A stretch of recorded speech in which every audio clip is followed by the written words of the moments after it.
안녕하십니까. 9월 5일 토요일 말씀 묵상 시작하겠습니다. 고린도전서 10장 14절에서부터 22절까지 말씀입니다.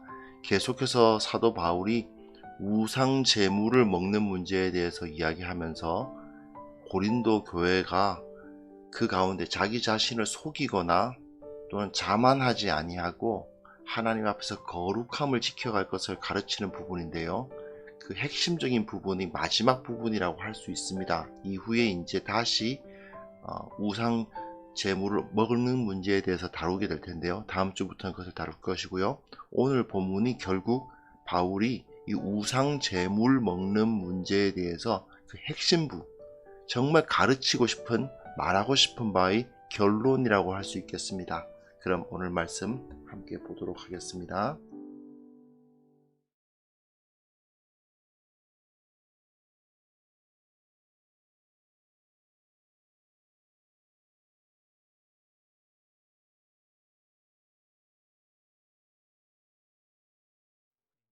사랑하는 자들아, 우상 숭배하는 일을 피하라. 나는 죄 있는 자들에게 말함과 같이 하노니 너희는 내가 이르는 말을 스스로 판단하라. 우리가 축복하는 바 축복의 자는 그리스도의 피에 참여함이 아니며 우리가 떼는 떡은 그리스도의 몸에 참여함이 아니냐. 떡이 하나요 많은 우리가 한 몸이니 이는 우리가 다 한 떡에 참여함이라. 육신을 따라 난 이스라엘을 보라. 제물을 먹는 자들이 제단에 참여하는 자들이 아니냐. 그런즉 내가 무엇을 말하느냐. 우상의 제물은 무엇이며 우상은 무엇이냐. 무릇 이방인이 제사하는 것은 귀신에게 하는 것이요 하나님께 제사하는 것이 아니니 나는 너희가 귀신과 교제하는 자가 되기를 원하지 아니하노라. 너희가 주의 잔과 귀신의 잔을 겸하여 마시지 못하고 주의 식탁과 귀신의 식탁에 겸하여 참여하지 못하리라. 그러면 우리가 주를 노여워하시게 하겠느냐. 우리가 주보다 강한 자냐.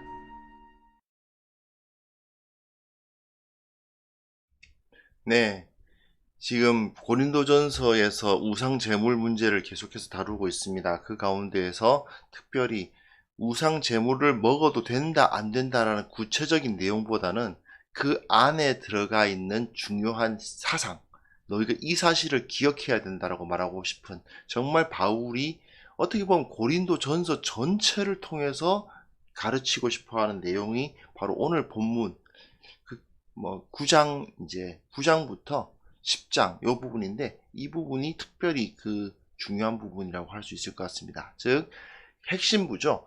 고린도전서 전체의 구조를 봤을 때에도 이 우상 제물 먹는 문제가 상당히 길게 8장, 9장, 10장 굉장히 길게 이루어져 있는데, 그 가운데에서도 특별히 우리가 이렇게 살아야 한다, 이 악한 세상을 살아가면서 이러한 태도를 가지고 살아야 한다라고 가르치고 있는 부분인 겁니다.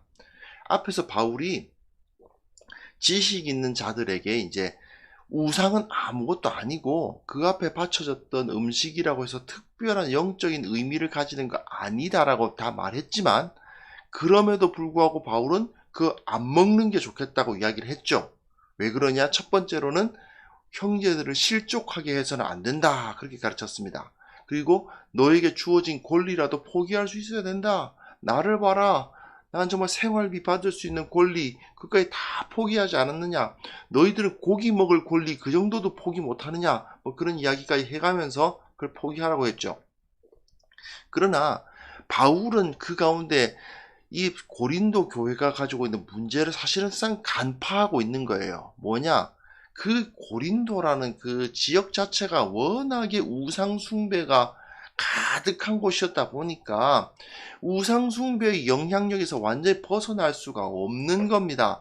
그러니까 저들이 지금 저 고기 먹어도 되냐라는 질문에는 그들이 우상 숭배 조금 해도 되지 않겠냐. 지금까지 예수님 믿기 전까지 우상 숭배 조금씩이 아니죠. 예수님 믿기 전까지는 우상 숭배가 그냥 생활이었는데, 이제 예수님 믿게 되었으니까 우상을 안 섬겨야 되는 건 알겠지만 그래도 조금씩 거기과 관련된 일 좀 해도 되지 않겠냐, 그런 질문이라는 것을 바울은 간파를 하고 있었던 거죠. 그래서 이 우상숭배 유혹에 대해서 강력하게 대적하라. 여기서 벗어나야 된다라고 이야기하는 겁니다. 그래서 14절, 15절에 이렇게 나와 있는 거죠. 그런즉 내 사랑하는 자들아, 우상숭배하는 일을 피하라. 어제 본문 13절에 보시면요. 사람이 감당할 시험 밖에는 너희가 당한 것이 없다라고 되어 있거든요. 너희들이 피할 수 없는 시험이 없어.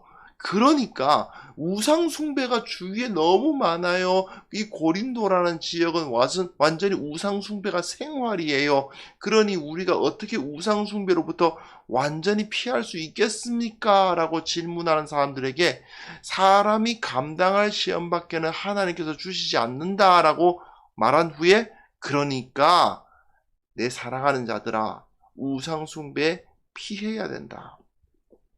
우상숭배에 영향력이 있을 만한 그런 것들 다 제거해야 된다.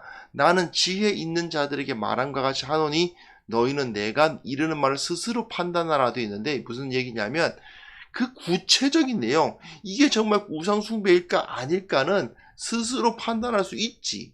너희들 양심을 한번 돌이켜봐. 이게 우상숭배인지 아닌지 너희들은 이미 알고 있어. 그런데 그걸 가지고 이거 먹어도 됩니까? 뭐 이거 좀 해도 됩니까? 이런 식으로 조금씩 그 가능성을 열려고 하지 말라는 것입니다.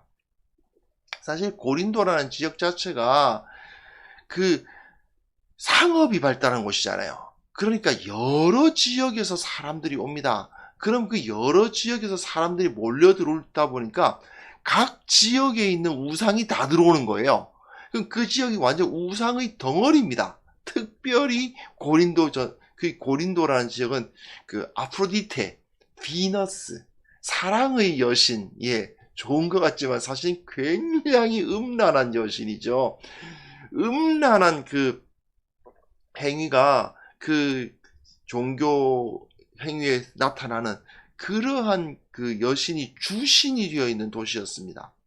그러다 보니 우상숭배가 일상인 도시란 말입니다. 그런데 그 우상숭배가 단순히 우리처럼 경건한 어떤 예배 행위가 아니죠. 쾌락의 그 행위입니다. 우리식으로 말하면 흥청망청 홍등가를 이제 뭐랄까 오가는 그런 거 있지 않습니까?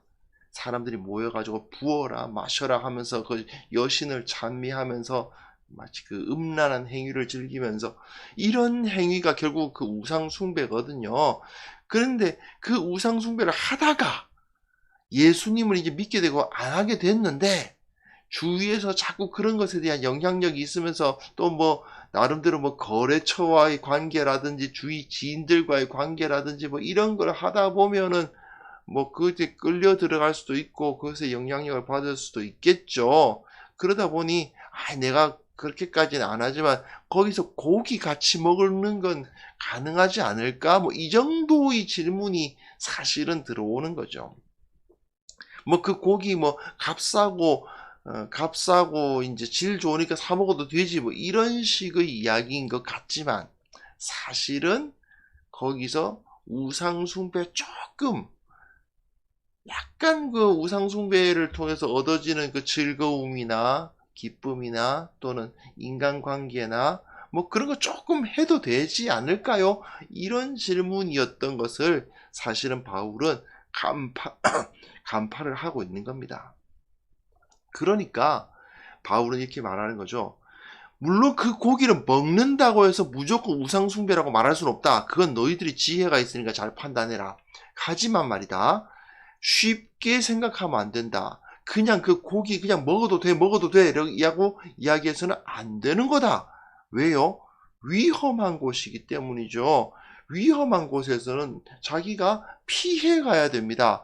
죄악이 가득한 동네에 들어가 있으면서도 나는 괜찮아. 나는 거룩하게 이곳에서 나를 지킬 수 있어. 이렇게 생각할 필요가 없는 거죠. 예를 들어서 뭐 홍등가가 있고 사람들이 막 그냥 흥청망청 놀고 있는 그 상황에 나 들어가 있고 들으면서 그 가운데 나 자신을 위치시켜 놓고서는 나는 나를 지킬 수 있어 뭐 이러고 있는 것이 얼마나 어리석은 것입니까? 그러니까 바울은 그런 가능성 자체를 두지 말라는 것입니다. 빠져나와야 되지 위험한 곳을 굳이 찾아 들어가가지고 내가 거기서 내 믿음을 시험해 보겠어. 이런 건 어리석은 것인 거죠. 즉 죄악으로 인도할 수 있는 위험은 피하는 것이 지혜로운 것입니다. 그리고 다음 부분 보시면요. 이게 PPT가 잘 안 넘어가네요. 왜 이게 PPT가 잘 안 넘어가는지 모르겠는데. 예. 16절에서부터 22절까지 오늘 본문 끝까지인데요. 바울은 이후에 이제 성찬 이야기를 해요. 축복하는 바 축복의 잔이 성찬, 그리스도의 피를 말하는 거죠. 그러니까 함께 떡을 떼고 잔을 마시는 그 성찬을 의미하는데, 이 성찬 이야기 왜 하느냐 하면 떡과 포도주를 통해서 우리는 주님의 그 몸에 참여한다. 그것이 바로 우리가 주님과 함께 하나가 되는 길이다라고 가르칩니다. 그리고 또 육신을 따라난 이스라엘, 즉 이제 유대인들, 그 예수님 이전의 이스라엘을 봐도 그 성전에서 제단에 참여해서 제물을 먹는 자가 바로 실 제단에 참여한다, 그런 이야기를 합니다. 그런 이야기를 왜 굳이 이야기를 하느냐면 우상의 제물을 먹는 것도 이방인들이 그런 행위를 하는 것 자체도 그 귀신에게 제사하는 거다. 나는 너희가 귀신과 교제하는 자가 되기를 원치 않는다. 이렇게 이야기를 하죠. 자, 이게 독특합니다. 왜 이런 얘기를 하지? 하는 생각이 들죠. 왜냐하면 그 이전에 한 이야기하고 좀 달라 보이지 않습니까?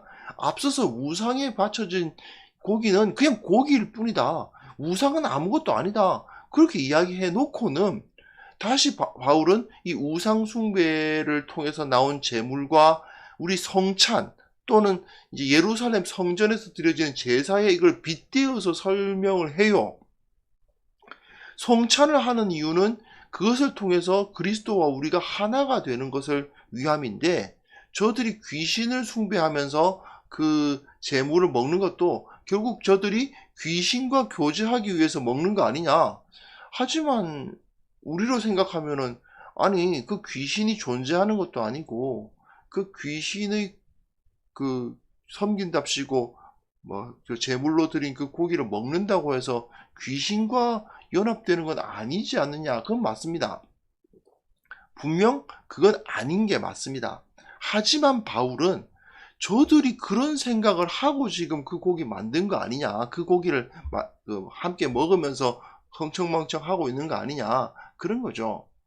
자, 바울이 지금 우상의 고기를 먹으면 그 아프로디테 신전에서 나온 그 우상의 고기를 먹으면 아프로디테 신과 연합하게 된다, 그런 이야기를 하는 건 아니에요.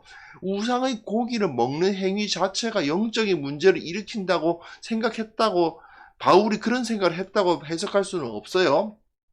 다만 이건 기본적인 신앙의 태도 문제라는 것입니다.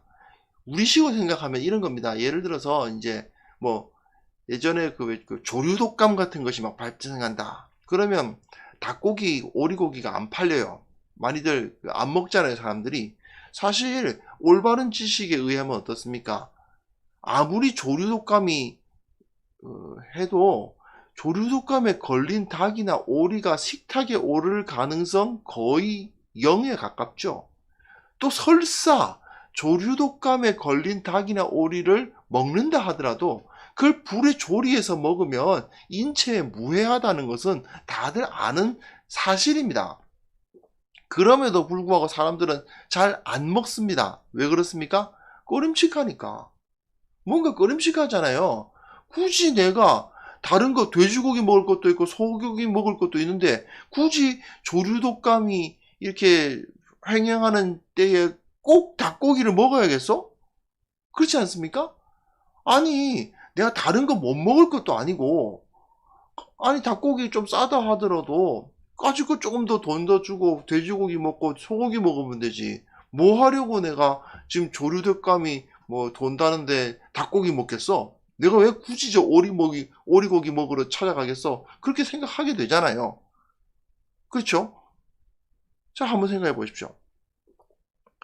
저 우상제물 저거 물론 저게 무슨 아프로디테, 뭐 헤르메스, 제우스가 살아있어서 그들과 연합하는 거 아닌 건 알겠지만, 쟤네들이 그 신들 섬긴답시고 저렇게 막 그 재물 드리고 바치고 그 고기가 함께 나눠 먹고 지금 그러고 있는 거 아니야.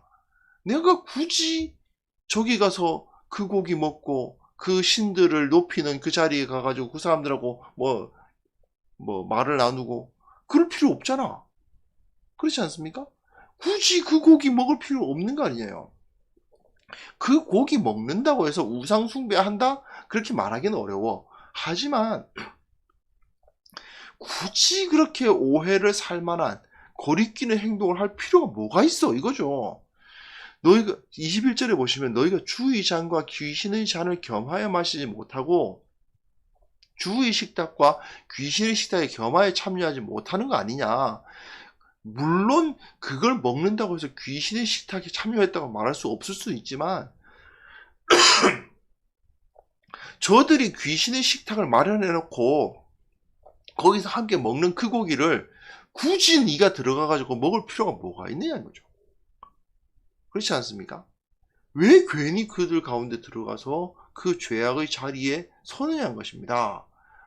그러니까 괜히 그 죄 짓는 사람들 주위를 서성이면서 우상 숭배하는 사람들 주위에서 왔다 갔다 하면서 나는 나는 이제 우상 숭배 안 하는 사람이야 뭐 이러고 있는, 그러면서 어떤 생각이 들어요. 하고 싶은 거예요. 그죠? 그들 가운데 끌려 들어가고 싶은 겁니다. 그들의 그 방탕하고 음란한 그 우상 숭배 행위에 나도 하고 싶은데 예전에 했었거든. 그러니까 옛날의 생각도 나고 이끌리는데, 근데 나는 이제 예수 믿으니까 안 해야 되겠지? 하지만 뭐 좀 그 주에 왔다 갔다 하면 되지 않을까? 예를 들어서 뭐 이런 분들 있잖아요. 왜 담배를 피우다가 끊었는데 옆에서 담배 피우고 있으면 담배를 안 피우고 옆에서 냄새만 맡는다 뭐 이러시는 분들 있잖아요. 뭐 비슷한 그런 건데, 그런 모습으로 있지 말라는 것입니다. 왜 너희가 예수님을 섬기면서 저 예수님을 믿지 않는 이방인들과 비슷한 모습으로 살아가느냐. 그게 바울이 이야기하는 거죠. 완전히 끊어라. 그 죄악의 주위에서 서성거리고 있지 마라. 이게 바로 바울이 결론적으로 이야기하는 것입니다. 고린도라는 악한 환경이지만 그래도 고린도 도시 전체가 다 우상 숭배만 하고 있는 건 아니니까 그곳에서도 나름대로 도덕적이고 바르게 사는 사람들이 있을 거 아니에요. 그 사람들과 함께 교제하고 그 가운데서 정상적인 생활을 해야지 우상 숭배하는 그 음란한 자리에 한번 가볼까 말까. 우리식으로 말하면 뭐 어떤 걸까요?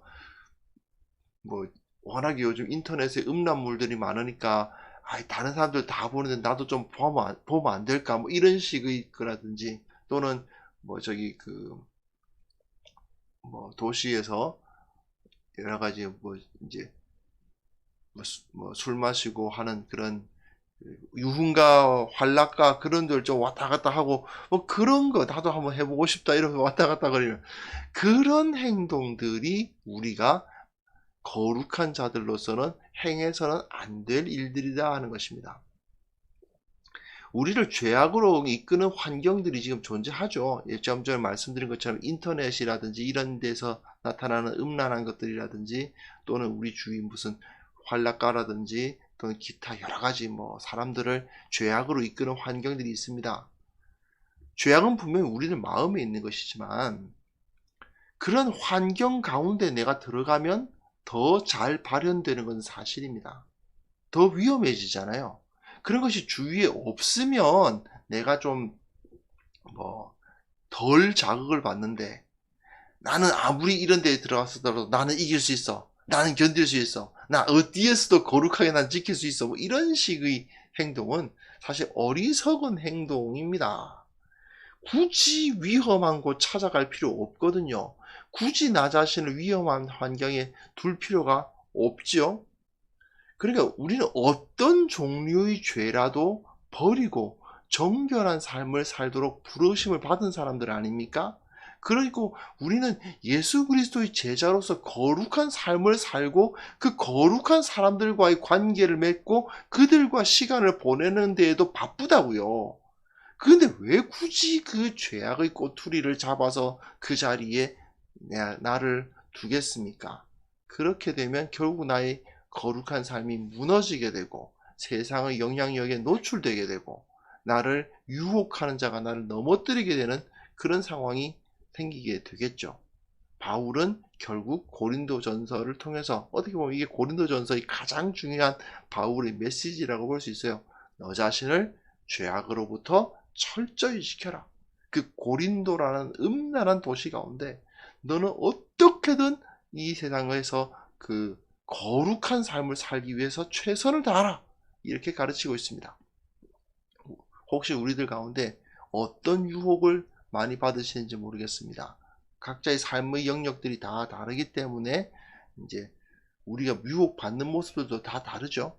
근데 그 다른 유혹들 앞에서 우리는 일단 최대한 어느 정도의 그 요즘 사회적 거리두기라는 말이 많은데 그 죄악과의 거리두기를 해야만 합니다.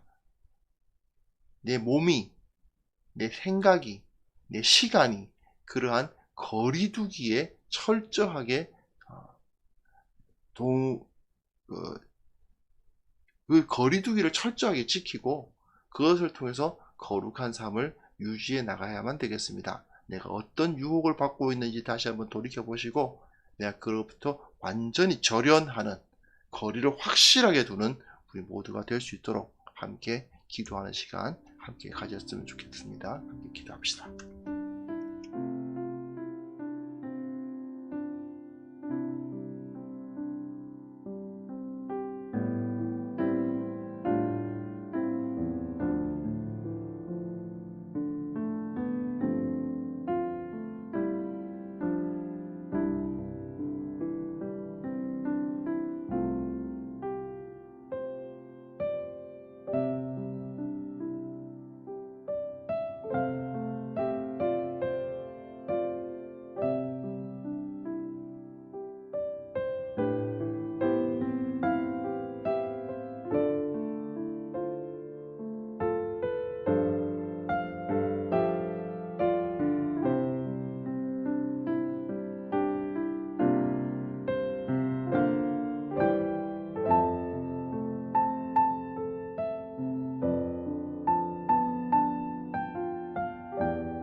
주님, 우리가 이 세상의 악한 문화와 악한 환경을 살아가고 있습니다.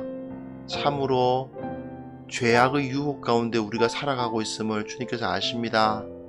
우리가 더욱더 정결하게 하시고 거룩하게 하시고 이 세상과는 다르게 살아갈 수 있도록 도와주시기를 원합니다.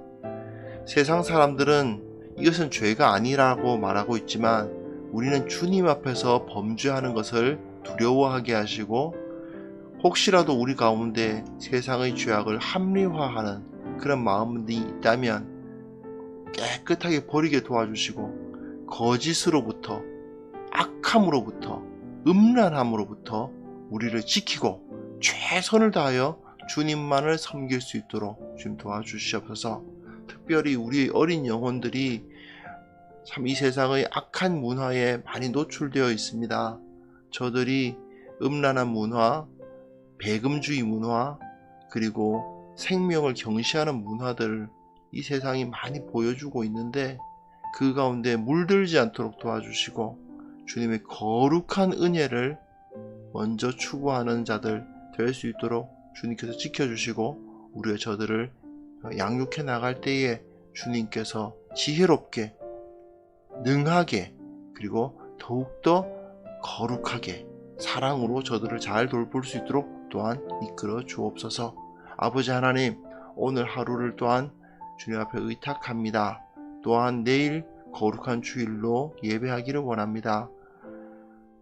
전 세계를 휩쓸고 있는 전염병 때문에 함께 모여서 예배하지 못하는 시간이 길어지고 있습니다. 아버지 하나님 불쌍히 여겨주시고 주님과 함께 성도들과 함께 떡을 떼고 잔을 나누며 주님과 연합하는 그날을 속히 이루어 주옵소서. 속히 되살려 주옵소서. 그리고 이를 통해서 주님만을 온전히 만나고 기뻐하고 참된 힘을 얻는 그런 역사들이 일어날 수 있도록 도와주옵소서. 비록 이렇게 통신 수단을 통해서 인터넷을 통해서 함께 예배하는 가운데서라도 주님께서 더 큰 은혜를 주시고 변화되는 역사들이 일어날 수 있도록 도와주옵소서. 오늘 하루 주님께서 지키시고 채우시고 공급하시고 함께 하시고 위로하시며 주님의 그 능력을 덧입게 하시는 그런 하루를 만들어 주시기를 원하옵고 예수님의 이름으로 기도합니다. 아멘.